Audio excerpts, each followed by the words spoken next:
রাষ্ট্রপ্রধানের দায়িত্ব কর্তব্য রাষ্ট্রের আইন শৃঙ্খলা বাহিনীর মধ্য দিয়ে এক নম্বর দায়িত্ব হলো এই জনগণের জান মাল তাদের নিরাপত্তার ব্যবস্থা করা একটি রাষ্ট্রপ্রধানের প্রধান দায়িত্ব এবং কর্তব্য। আজকে আমরা রাষ্ট্রপ্রধানের দায়িত্ব এবং কর্তব্য নিয়ে আলোচনা করব ইনশাআল্লাহ। আমরা শুরুতে পবিত্র কোরআনুল কারীমের সূরাতুল হজ্জের 41 নম্বর আয়াতে কারীমা তিলাওয়াত করেছি। এই আয়াতে কারীমার উপর ভিত্তি করে আমরা আলোচনা করব ইনশাআল্লাহ। আল্লাহ তাবারাকা ওয়া তাআলা পবিত্র কোরআনুল কারীমের মধ্যে বলেন, আল্লাযীনা ইম্মাক্কান্নাহুম ফিল আরদ, এই পৃথিবীতে আল্লাহ তাবারাকা ওয়া তাআলা যাদেরকে তিনি রাষ্ট্রপ্রধান নির্বাচিত করেন, যাদেরকে তিনি প্রতিনিধি নির্বাচিত করেন, আল্লাহ বলেন যে তাদের মধ্য দিয়ে আমি 4টি কাজ করাই, 4টি কর্মসূচি আমি তাদের উপর আমি আবর্তিত করে দিই। বলে সুবহানাল্লাহ। আল্লাহ বলেন 1 নাম্বার আকামুস সালাত, এই পৃথিবীতে রাষ্ট্র পরিচালনার দায়িত্বভার আল্লাহ পাক যাদেরকে দিয়ে এই পৃথিবীতে পাঠান, 1 নাম্বার দায়িত্ব হলো তারাই পৃথিবীর জমিনের মধ্যে আল্লাহর জন্য নামাজ প্রতিষ্ঠা করে দেন। বলে সুবহানাল্লাহ। 2 নম্বর ওয়া আতাউজ যাকাত, তারা যাকাতের বিধানের প্রবর্তন করেন। 3 নম্বর হলো ওয়া আমারু বিল মারুফ, একে অন্যকে সৎ কাজের আদেশ দেয়, ভালো কাজের আদেশ দেয়, ভালো বিষয়ের পরামর্শ দেয়। 4 নম্বর হলো নাহাউ আনিল মুনকার, যত রকমের অন্যায় কাজ রয়েছে, গুনাহের কাজ রয়েছে, একজন মানুষ অন্য মানুষকে সকল প্রকারের গুনার কাজ থেকে বারণ করে। বলে সুবহানাল্লাহ। এই 4টি কর্মসূচি দিয়ে আল্লাহ তাবারাকা ওয়া তাআলা যতজন রাষ্ট্রপ্রধানের দায়িত্ব যাদের কাঁধে আল্লাহ অর্পণ করেন তাদেরকে 4টি দায়িত্ব দিয়ে দেন। 1 নম্বরে নামাজ প্রতিষ্ঠা, 2 নম্বরে যাকাতের বিধান প্রবর্তন, 3 নম্বরে সৎ কাজের আদেশ, 4 নম্বরে অসৎ কাজ থেকে বারণ। এই 4টি কাজের দায়িত্ব আল্লাহ তাআলা দিয়ে দেন। বলে সুবহানাল্লাহ। আজ বাংলাদেশে প্রায় 3.5 লক্ষ এর কম বেশি মসজিদ রয়েছে। প্রতি জুমার দিন প্রত্যেকটা জুমার মসজিদে জুমার বয়ান হয়, প্রত্যেকটা মসজিদে ভালো ভালো বিষয়ে বয়ান হয়, কিন্তু এরপরও আমাদের মধ্যে কোনো পরিবর্তন নাই। কেন আমাদের মধ্যে কোনো পরিবর্তন নাই? আজকে যদি আমরা নামাজের বিষয়ে আলোচনা করি, মুসলমান হিসাবে আমাদের জন্য খুবই আফসোস যে আজকে এখনো মুসলিম হিসাবে আমরা মুসলমানদেরকে নামাজ পড়ার জন্য বলতে হয়, কিন্তু নামাজে কিভাবে আল্লাহর সাথে মেরাজ হওয়া যায়, নামাজে কিভাবে মনোযোগ হবে, নামাজের মধ্য দিয়ে কিভাবে আল্লাহ রাব্বুল আলামিনের সান্নিধ্যে পৌঁছা যাবে, নৈকট্য লাভ করা যাবে, এই বিষয়গুলো শিক্ষা দেওয়া দরকার। কিন্তু এখনো মুসলিম হিসাবে আমরা মুসলমানদেরকে নামাজের জন্য বলা লাগে, এটি বড় আফসোস। মসজিদের মিম্বার থেকে নামাজের বিধানটা প্রতিষ্ঠা করা যত কঠিন, কিন্তু একজন রাষ্ট্রপ্রধান যদি বলে দেন এই রাষ্ট্রের যতজন মুসলমান আছে প্রত্যেক মুসলমানের উপর নামাজ পড়া ফরজ, নামাজ পড়া লাগবে, কেউ যদি নামাজ না পড়ে তাহলে রাষ্ট্রের সকল সুযোগ সুবিধা থেকে তাকে বঞ্চিত করা হবে, তাকে গ্রেফতার করে তাকে জেলখানার মধ্যে বন্দী করা হবে।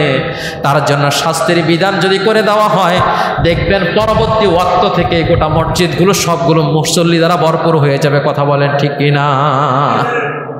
মসজিদের আমরা যে ইমামতির দায়িত্ব পালন করি, এই ইমামতি এটাও একটা ইমাম, নেতা। এই নেতার মানে এটা নয়, রাষ্ট্রপ্রধানের দায়িত্ব যিনি পালন করেন উনার দায়িত্ব হল ইমামতি কুবরা, উনি প্রধান ইমাম।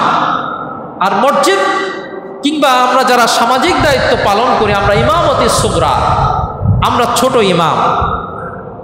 যে আমরা আমাদের দায়িত্ব কর্তব্য, একজন রাষ্ট্রপ্রধান আমরু বিল মারুফ ওয়ান নাহি আনিল মুনকার, রাষ্ট্রপ্রধান তিনি রাষ্ট্রের পক্ষ থেকে একটি আদেশ দেন এবং সেটিকে বাস্তবায়নের জন্য তিনি তার সশস্ত্র বাহিনী আছে তাদের মধ্য দিয়ে বাস্তবায়ন করানো সম্ভব।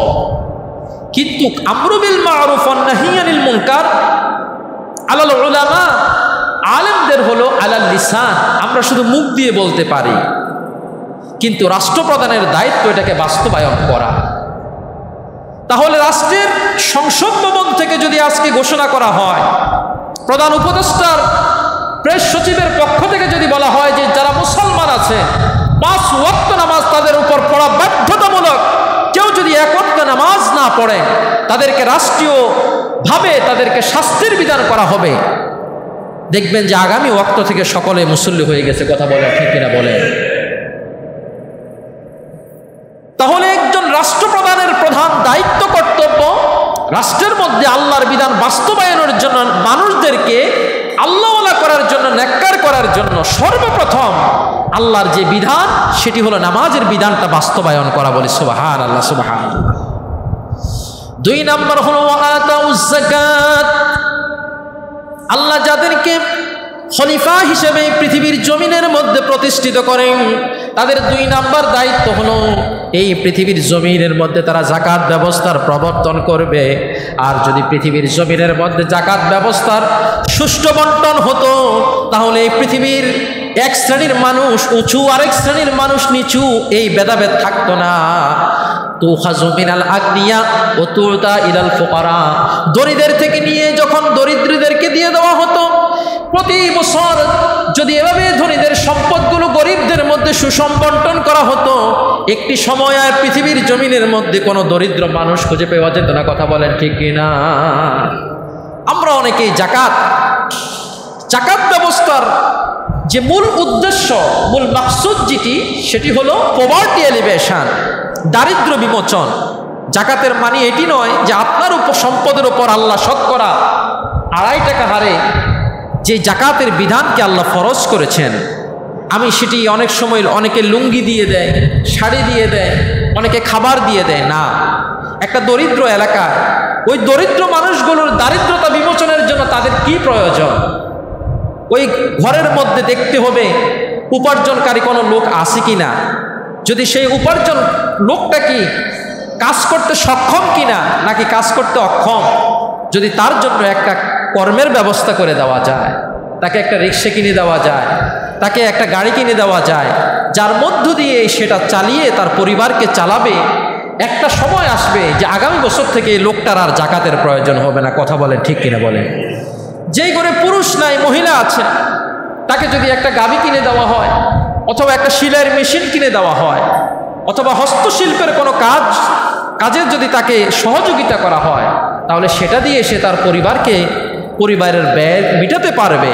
তখন একটি সময়ে দেখা যাবে সে আর জাকাত খাওয়ার কোনো প্রয়োজন হবে না। বলে সুবহানাল্লাহ। তাহলে একজন রাষ্ট্রপ্রধানের 2 নম্বর দায়িত্ব রাষ্ট্রের মধ্যে জাকাত ব্যবস্থার সঠিক সুষম বন্টনের ব্যবস্থা করা, জাকাতের বিধিবিধান প্রবর্তন করা, আল্লাহ যে জাকাত ফরজ করেছেন সেটার বাস্তবায়ন করা। 3 নম্বর হলো আমারু বিল মারুফ, মানুষদেরকে সৎ কাজের আদেশ দেওয়া। একটা মানুষ আরেকটা মানুষকে সৎ কাজের আদেশ দিবে, সঠিক কাজের আদেশ দিবে, ভালো কাজের আদেশ দিবে। এটি মুসলমান হিসাবে আমরা আজকে মনে করি যে আমারে কেউ যদি একটি ভালো বিষয়ের পরামর্শ দিতে আসে, আমরা এটাকে ডিনাই করি। বলে আমার জ্ঞান দেওয়ার দরকার নাই, আমি তোমার থেকে বহুত ভালো জানি। বলি নাউজুবিল্লাহি মিন যালিক। আরো জোরে বলেন নাউজুবিল্লাহি মিন যালিক। নামাজ যেভাবে ফরজ, রোজা যেভাবে ফরজ, জাকাত যেভাবে ফরজ, মুসলিম হিসেবে আরেকজন মুসলমানকে সৎ কাজের আদেশ দেওয়া এটা তেমনি ফরজ। বলি সুবহানাল্লাহ, সুবহানাল্লাহ। আল্লাহ বলেন ওয়া আমারু বিল মারুফ, সৎ কাজের আদেশ দিবে, ওয়া নাহাউ আনিল মুনকার, এবং মানুষকে অসৎ কাজ হতে দেখলে সেখান থেকে বাধা দিবে। অসৎ কর্ম থেকে বাধা দেওয়া, খারাপ কর্ম যেখানে হবে সেখান থেকে বাধা দেওয়া প্রত্যেকটি মুসলমানের উপর আল্লাহ তাআলা ফরজ করেছেন। বলে সুবহানাল্লাহ। যারা এভাবে তুচ্ছ-তাচ্ছিল্য করে একজন মুসলমানের একটি সুপরামর্শকে ডিনাই করবে, জেনে রাখুন আল্লাহর একটি ফরজ বিধানকে এভাবে কেউ অস্বীকার করার কারণে তার ঈমান চলে যাবে। বলি নাউজুবিল্লাহি মিন যালিক। তাহলে মুসলিম একজন রাষ্ট্রপ্রধানের দায়িত্ব এত সহজ নয়। আজকে আমরা অনেকেই আছি এই রাষ্ট্রপ্রধান হওয়ার জন্য, এমপি হওয়ার জন্য, মন্ত্রী হওয়ার জন্য, চেয়ারম্যান হওয়ার জন্য, মেয়র হওয়ার জন্য, কাউন্সিলর হওয়ার জন্য, এই সমাজের একজন সর্দার হওয়ার জন্য আমরা একেবারে মুখিয়ে থাকি। কথা কোন ঠিক কিনা বলেন? যে এটি হতে পারলে বাস আর কিছু লাগবে না। আমরা দেখতে পাই পশ্চিমা রাষ্ট্রগুলোতে ইসলাম নাই, তবে তাদের মধ্যে তারা নবী করিম সাল্লাল্লাহু আলাইহি ওয়াসাল্লামের আদর্শগুলোকে তারা রিচার্জ করে তারা যদিও বর্বর অসভ্য, কিন্তু তাদের রাষ্ট্রগুলোকে কিন্তু তারা ইসলামের বিধিবিধান দ্বারা পরিচালনা করার কারণে একটি শান্তিপূর্ণ রাষ্ট্রে পরিণত করেছে তারা। এই বড় বড় রাষ্ট্রগুলোর মধ্যে চুরি নাই, কোনো মানুষকে ধোঁকা দেয় না, কোনো মানুষের উপর অন্যায়ভাবে চুরি ডাকাতি করে না, এর জন্য কঠিন শাস্তির বিধান করা হয়েছে। কিন্তু দেখুন আমাদের মুসলমানদের মধ্যে এগুলোর যথেষ্ট পরিমাণ অভাব। আমরা মুসলমান হয়ে মিথ্যা কথা বলছি, মুসলমান হয়ে মুসলমানদেরকে ধোঁকা দিচ্ছি, মুসলমান হয়ে চুরি ডাকাতি করছি, মুসলমান হয়ে টাকা পয়সার জন্য, অর্থের জন্য আরেকজন মানুষকে অন্যভাবে হত্যা করে ফেলছি। কথা বলেন, ঠিক কিনা বলেন? আজকে অমুসলিমরা কোরআন হাদিসকে রিচার্জ করে তারা সভ্যতার অনেক উপরে পৌঁছে গেছে, আর মুসলিমরা আমরা আস্তে আস্তে পিছের দিকে যাচ্ছি। নবী করিম সাল্লাল্লাহু আলাইহি ওয়াসাল্লাম বলেছেন, মুসলিমরা যেমন বিভিন্ন জায়গায় তারা চাকরি করে, সেখান থেকে তারা নির্বাচনের একজন প্রার্থী হয়, সেই নির্বাচনে তারা crore crore billion billion dollar খরচ করে না, তাদের প্রচার ইলেকট্রনিক মিডিয়ার মধ্য দিয়ে প্রচার করে, এতটুকুই শেষ। ভোটের দিন ভোট হয়ে যায় ইলেকট্রনিকভাবে, বাস তারা যে চাকরি করে সেখান থেকে এসে রাষ্ট্রের সরকার প্রধান হয়, মেয়র হয়, এমপি হয়, মন্ত্রী হয়। যখন তাদের নির্দিষ্ট সময়টা শেষ হয়ে যায় আবার তারা তাদের চাকরির মধ্যে চলে যায়। আর বাংলাদেশের মধ্যে কেউ যদি একবার এমপি হইতে পারে তাহলে তার পুত, নাতি, সাথী, লাডি পরবর্তী 5-10 প্রজন্ম আর চাকরি করার দরকার নাই। কথা বলেন, ঠিক কিনা বলেন? এদেশের সম্পদ অন্যায়ভাবে লুট করে, প্রচার করে, যেভাবে কুক্ষিগত করে, এটি অত্যন্ত লজ্জার বিষয় মুসলিম হিসাবে আমাদের জন্য। খবরদার, খবরদার। নবী করিম সাল্লাল্লাহু আলাইহি ওয়াসাল্লাম বলেছেন, জেনে রাখো, মান উল্লিয়া, রাসূল বলছেন যে মান উল্লিয়াল কাজা ফাকাদ যুবিহা বিগাইরি সিক্কিন। এই পৃথিবীতে যাকে দেশের মানুষ একত্রিত হয়ে নিজেদের একটা নেতা বানালো, অর্থাৎ সে নিজেই নির্বাচন করে নাই, নিজে নির্বাচনের প্রার্থী হয় নাই, বরং দেশের মানুষ নিজেদের নেতা হিসাবে, যে আমাদের একজন রাষ্ট্র পরিচালনার জন্য একজন নেতা দরকার, এই সমাজ পরিচালনার জন্য আপনারা সবাই যদি মনে করেন যে একজন নেককার মানুষ আমাদের নেতা হওয়া দরকার, সবাই মিলে এরকম একজন মানুষকে, ভালো মানুষকে আপনাদের নেতা বানালেন, সমাজের একজন সর্দার বানালেন। নবীজি বললেন, ফাকাদ যুবিহা বিগাইরি সিক্কিন, মনে হয় যেন তাকে ছুরিবিহীন জবাই করে দেওয়া হলো। বলি নাউজুবিল্লাহ। তাহলে রাষ্ট্রের মানুষ একত্রিত হয়ে সে নিজে প্রার্থী হয় নাই, নির্বাচনও করে নাই, বরং রাষ্ট্রের মানুষ নিজেদের প্রয়োজনে তাদের একজন নেতা নির্বাচিত করলো। নবীজি বললেন, ফাকাদ যুবিহা বিগাইরি সিক্কিন, মনে হয় যেন তাকে নেতা বানানোর কারণে মনে হয় যেন তাকে ছুরিবিহীন জবাই করে দেওয়া হলো। বলি নাউজুবিল্লাহ। মনে হয় যেন তাকে ছুরিবিহীন জবাই করে দেওয়া হলো।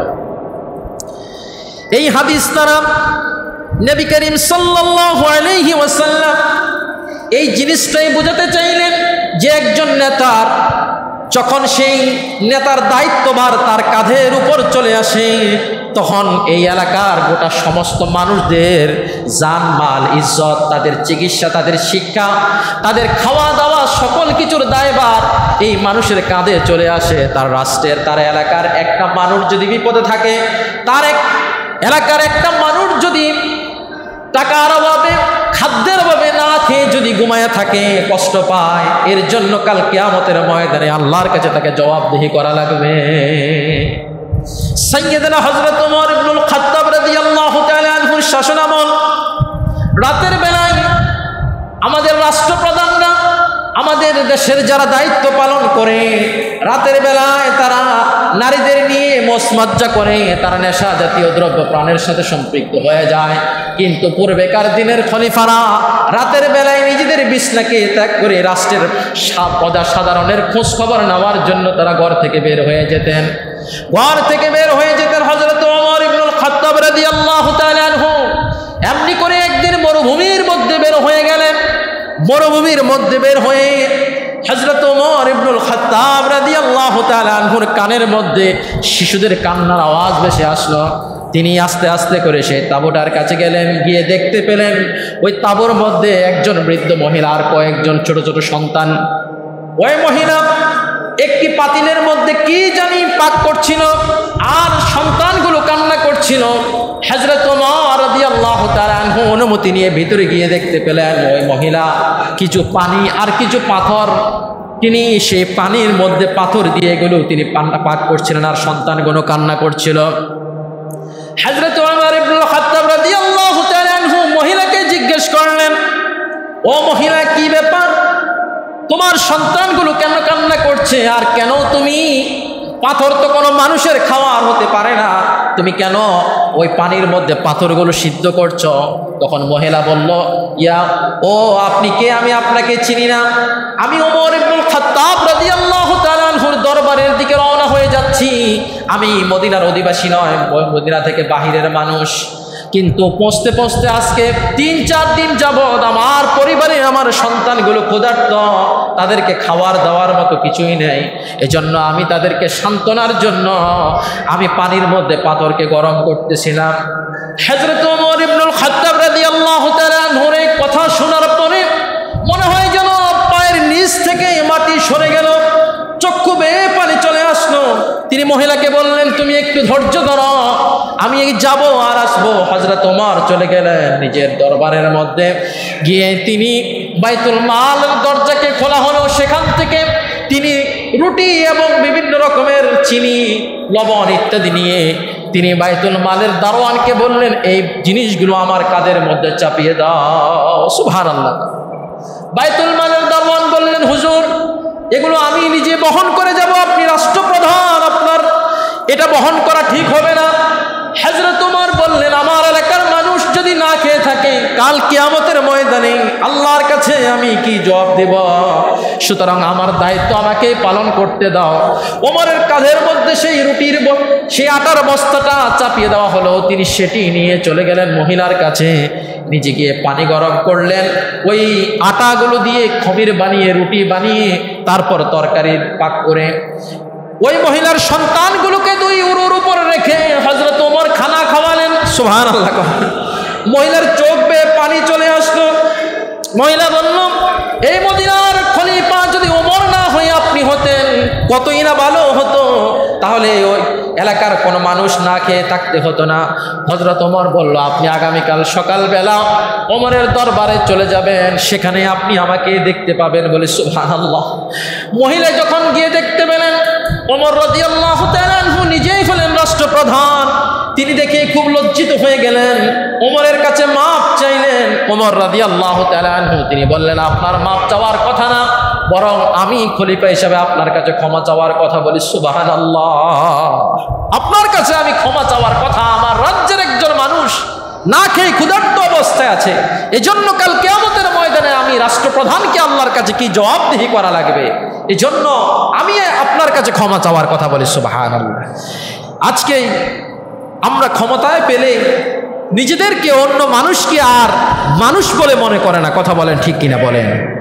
আল্লাহর হাবিব সাল্লাল্লাহু আলাইহি ওয়াসাল্লাম বলেন, জানো দেখো, যাকে রাষ্ট্রপ্রদান করা হলো এটি এমন একটি দায়িত্ব মনে হয় যেন তাকে ছুরিবিহীন জবাই করে দেওয়া হলো। বলি নাউজুবিল্লাহি মিন যালিক।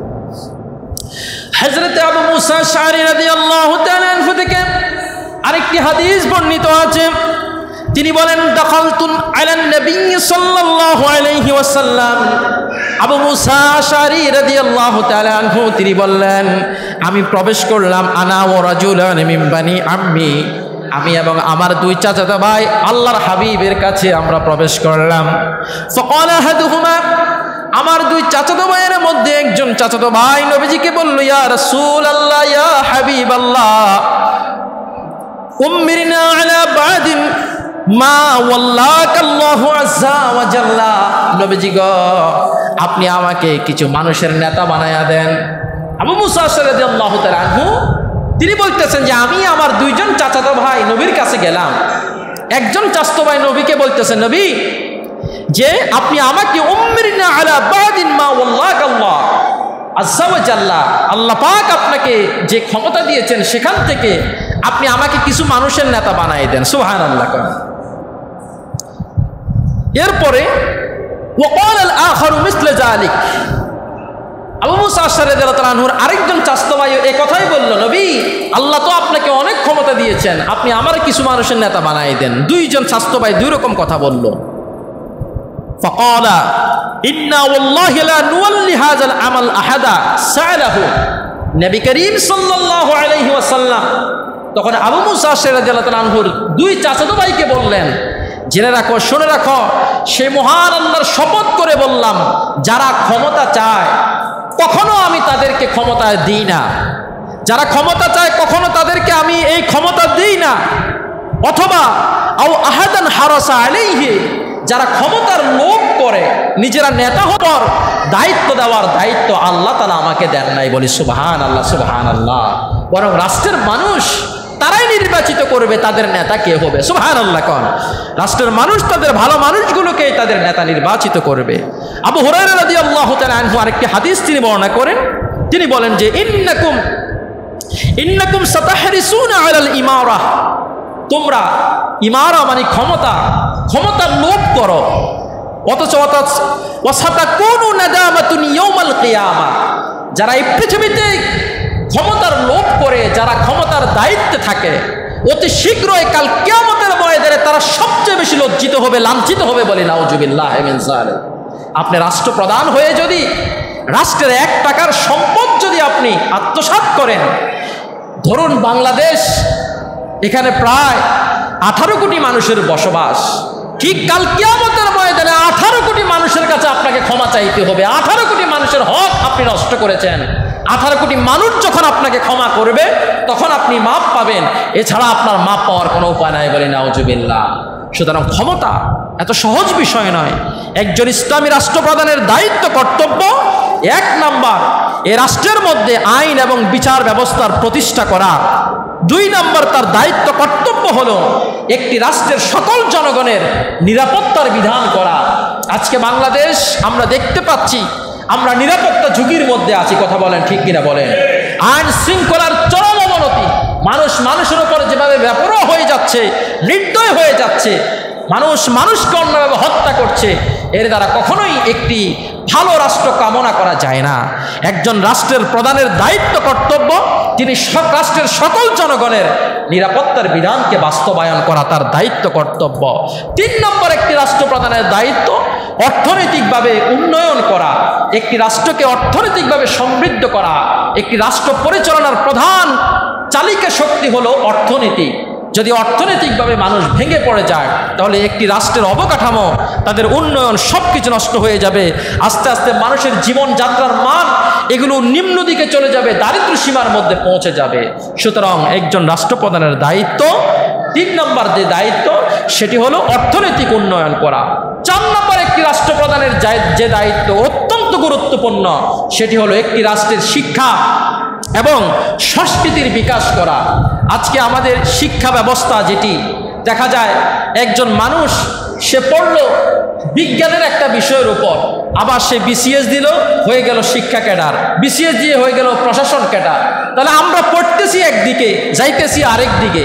আমাদের মেধাটুকু আমরা মূল্যায়ন করি শুধুমাত্র চাকরি পাওয়ার আগ পর্যন্ত। চাকরি হওয়ার পরে এরপরে সে যে বিষয়ে পড়েছে এই বিষয়ের সাথে তার সম্পৃক্ততা না থাকার কারণে মানুষ অনৈতিক হয়ে যায়, মানুষ কর্মবিমুখ হয়ে যায়, অলস হয়ে যায়। 5 নম্বর যে দায়িত্ব সেটি হলো এই রাষ্ট্রের সংখ্যালঘুদের অধিকার সুনিশ্চিত করা। মুসলিম রাষ্ট্র হিসাবে এই দেশের হিন্দু, বৌদ্ধ, খ্রিস্টান উপজাতি যারা আছে তাদের সুরক্ষার বিধান করা। 6 নম্বর যে দায়িত্ব, এই রাষ্ট্রের যে সীমানা আছে, এরিয়া আছে, বর্ডারগুলো আছে, এগুলোর নিরাপত্তার ব্যবস্থা করা এবং বর্ডার সংলগ্ন যে মানুষগুলো বসবাস করা তাদের নিরাপত্তার ব্যবস্থা করা। 7 নম্বর দায়িত্ব, গোটা রাষ্ট্রের মধ্যে জনকল্যাণমূলক কাজ করা, রাস্তাঘাট, মসজিদ, মাদ্রাসা ইত্যাদি নির্মাণের মধ্য দিয়ে, এরকম রাষ্ট্রের যে কোনো সিদ্ধান্ত রাষ্ট্রপ্রধান তার মন্ত্রীদেরকে নিয়ে দিয়ে নিয়ে একত্রিত হয়ে নিয়ে নেবে না, বরং রাষ্ট্রের মানুষদের একটা ভোট দেওয়ার অধিকার থাকবে, রাষ্ট্রের মানুষদের মত প্রকাশ করার একটা অধিকার থাকবে, যেটাকে বলা হয় মজলিসে শুরা। এই মজলিসে শুরার মধ্য দিয়ে একটা রাষ্ট্রের বিধিবিধান প্রবর্তিত হবে। 7 নম্বর হলো রাষ্ট্র ন্যায় এবং ইনসাফ প্রতিষ্ঠা করা। আমরা দেখতে পাচ্ছি বর্তমান যে সময় অত্যন্ত দুরবস্থায় আমরা পৌঁছে যাচ্ছি। এ রাষ্ট্রের মধ্যে ন্যায় নীতি ইনসাফ বলতে কিছুই আস্তে আস্তে মনে হয় যেন সব অবকাঠামো ভেঙে যাচ্ছে। কথা বলেন, ঠিক কিনা বলেন? ন্যায় নীতির ইনসাফ প্রতিষ্ঠা করা একজন মুসলিম রাষ্ট্র হিসেবে, তার রাষ্ট্রপ্রধান হিসেবে তার দায়িত্ব কর্তব্য। আল্লাহ পাক বলেন, ইন্নাল্লাহা ইয়া'মুরু বিল আদলি ওয়াল ইহসান। আল্লাহ আমাদেরকে আদেশ দিয়েছেন আমরা একজন রাষ্ট্রপ্রধান যেন ইয়া'মুরু বিল আদলি, তিনি যেন ন্যায়পরায়ণতার আদেশ দেন, এবং ওয়াল ইহসান, মানুষের উপর তিনি যেন দয়া করেন, ওয়া ইতাইজিল কুরবা, নিকট আত্মীয়দের হক সম্পর্কে তারা যেন দিয়ে দেয়, ওয়া ইয়ানহা আনিল ফাহশাই ওয়াল মুনকার ওয়াল বাগ, এবং নিষেধ করবে সকল প্রকারের অশ্লীল, সকল প্রকারের নিন্দিত ঘৃণিত এবং সকল প্রকারের সীমালঙ্ঘনমূলক কাজে একজন রাষ্ট্রপ্রধান নিষেধ করবেন, বাধা দিবেন। আল্লাহ বলেন, ইয়াইজুকুম লাআল্লাকুম তাযাক্কারুন, যদি তোমরা এই বিষয়গুলো থেকে উপদেশ গ্রহণ করো অবশ্যই এর দ্বারা তোমাদের মঙ্গল হবে, কল্যাণ হবে।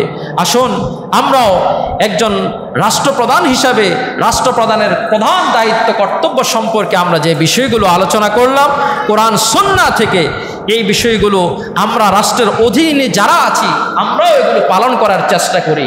আমরা অনেকেই মনে করি যে আমাদের ভালো শাসক, নেককার শাসক আমরা চাই, সব মানুষ চায় যে একজন ভালো রাষ্ট্রপ্রধান। কথা বলেন, ঠিক কিনা বলেন? তা আমরা ভালো রাষ্ট্রপ্রধান কখন আসবে? নেককার রাষ্ট্রপ্রধান কখন আসবে? আল্লাহওয়ালা রাষ্ট্রপ্রধান কখন আসবে? খারাপ মানুষদের মধ্যে কি ভালো মানুষ নেতা হইবে? না, না। নবীজি বলছেন, কামা তাকুনু ইউওয়াল্লা ইলাইহিম, তোমরা যেমন তোমাদের রাষ্ট্রপ্রধান তেমন হবে। তোমরা যদি আল্লাহওয়ালা হও তোমাদের রাষ্ট্রপ্রধানও আল্লাহওয়ালা হবে। তোমরা যদি দুষ্কৃতিকারী হও তোমাদের রাষ্ট্রপ্রধানও দুষ্কৃতিকারী হবে। আমরা রাষ্ট্রের মানুষ যদি নেককার হয়ে যায়, ভালো হয়ে যায়, আমাদের শাসকও ভালো হতে বাধ্য। বলে সুবহানাল্লাহ, সুবহানাল্লাহ। আসুন আমরা সকলে ভালো হয়ে যাই, কারো উপর অন্যায়ভাবে অত্যাচার, কারো অধিকার নষ্ট না করি। আল্লাহ পাক যেন আমাদেরকে ভালো মানুষ হিসাবে, নেককার মানুষ হিসেবে পৃথিবীতে বসবাস করার তৌফিক দান করে। বলে আমিন। ওয়া আখিরু দাওয়ানা আলহামদুলিল্লাহি রাব্বিল আলামিন।